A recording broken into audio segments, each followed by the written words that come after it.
Une première tendance en recrutement est l'évaluation des candidats dans le confort de leur foyer.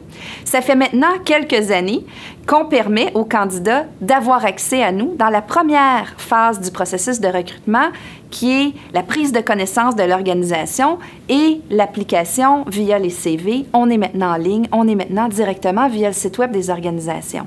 On s'est questionné beaucoup sur la possibilité de se rendre accessible virtuellement aux candidats aussi pour nos entrevues, avec les entrevues à distance par webcam et les évaluations psychométriques qui seraient passées par le candidat directement dans son foyer.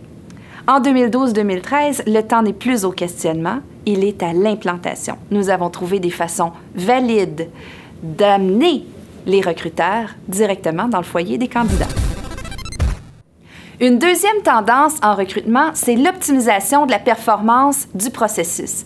Maintenant, grâce à l'automatisation, on peut se mesurer. Donc, on peut mesurer notre performance autant en termes de temps de traitement des candidatures qu'en termes de capacité de prédire réellement non seulement la performance des candidats, mais leur potentiel d'engagement et de développement futur au sein de l'organisation.